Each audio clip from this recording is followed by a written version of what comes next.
Good morning, everyone, and welcome to Great Day Houston. All right, our first guest is noted for a number of things, including her breakout role in the biographical drama Josephine Baker.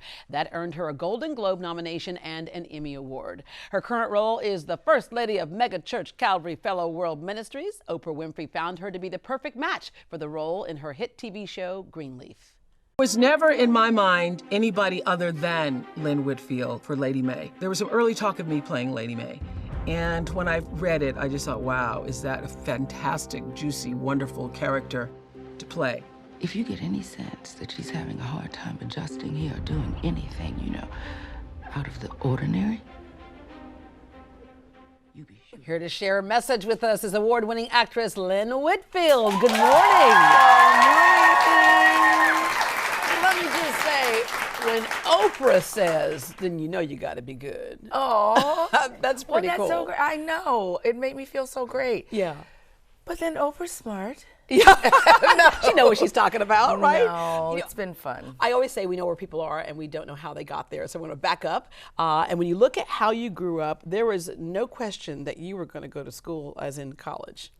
Oh yeah, no question. My parents were just not an option. Yeah. Going to college was like, okay, you breathe, you go to college. Yeah, right. You're third you generation need air, graduate, right? Yes, third generation Howard grad. Wow. And wonderful tradition, HU, yes. How did you grow up? How did I grow up? And when did theater become something that was interesting to you? Well, my father had something called the Baton Rouge Community Chorus, and so they announced my birth on stage. Oh, wow. Okay, he was in the middle of a performance with the chorus. And I grew up in a very traditional Southern African-American family. Accomplishment was important. Your dad was a dentist, right? Yeah, my dad was a dentist. My grandfather, old family doctor, one of those country family doctor kind of things. And I, first of all, just grew up always knowing, watching the $1 Million Movie with my grandmother. She'd sneak me up into the living room and I could watch the show late at night. Yeah. That I wanted to be an actress, and that was it. Yeah. So I'm not one of those people who tried 10 different things and then decided, oh, okay, it's acting, I'm going to settle on that. I never had a choice. So I don't type well. Thank God my mother taught me to cook. I didn't learn to do anything else. Thank you. That worked it for you. kind of worked out. Sometimes though, if you don't have another option, if you're not thinking in the back of your head, I'll fall back on this, then you have nothing to fall back on, you make it work. I have no other option. I didn't run track, wasn't on the swim team. You should see my snow skiing. It's really bad. I mean, I don't have a lot of What was the very first role you did? The very first role I did was in 5th grade. I was Spring. I was the title role. I just remembered we have the family movie. I'm in this big into some. For spring is the season of happiness. Yes. And we have the family movie of me. Oh, I'm acting. You were acting already. Overacting. Yeah. I'm like, I had my scepter because I took over from King Winter. Women's lib, women are, come on, woman power. Yeah, and then spring had sprung right there, right? Spring has sprung, darling. And then you heard,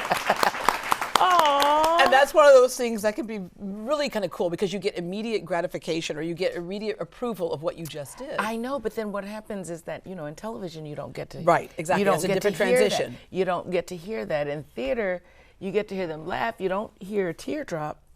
But you can, you can feel when an audience is with you. And then also in television, you shoot in different parts. You're not really quite sure what's going on until it's all edited No, and put together. it's out of sequence. But now, because of social media and live tweeting, I get to know right away if my choices were right. It's like, Lady May, you better had slapped her. And okay, let's get into Greenleaf and get into this because it's like if there's anywhere a reality show could take place or drama could take place, it could be in the church. Oh, right? yes. So explain to folks who have not seen it what the basic plot of it is. Well, Greenleaf is about a proof come from? And there you are. There I am. Yes. But go ahead and explain. Where? Oh, yeah, you go ahead. Go ahead. Yeah. Okay. So it's about a very powerful well-to-do black family whose family business happens to be a megachurch. And it's all of the rigmarole, the comings and goings, the lies, humanness, deceits, all the real humanness, right? Victories, struggles, deaths, divorces, infidelities of this family, But all along, really looking at how absolute power can corrupt absolutely. Yeah.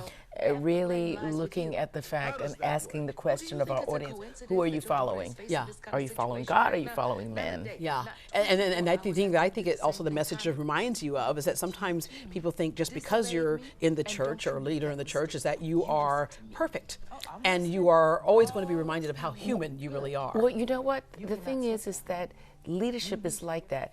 Doctors, lawyers, Indian chiefs, presidents. Yeah. It's that is power. We believe everything that comes out of their mouths. Yeah.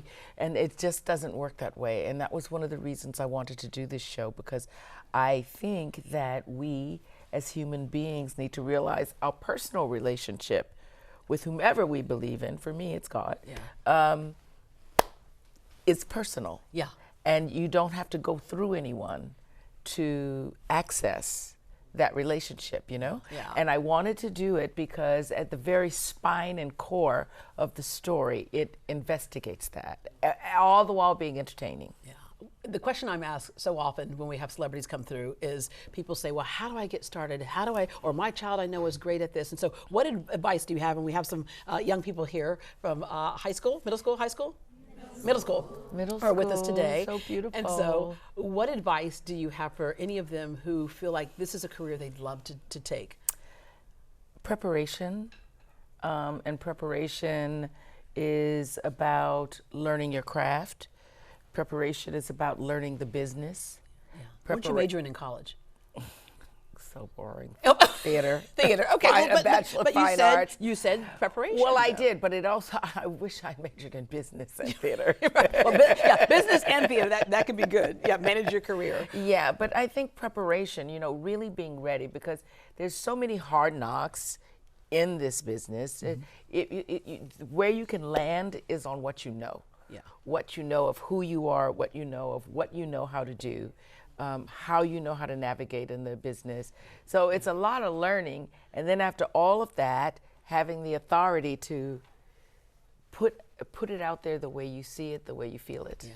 Well, you're in town because you're going to be at the Winston Contemporary Art Exhibit and sharing with people, because you love all kinds of art. I sharing do. Your advice with people and just sharing on all kinds of topics.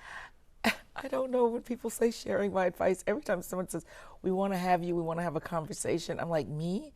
Why? Because I'm a work in progress.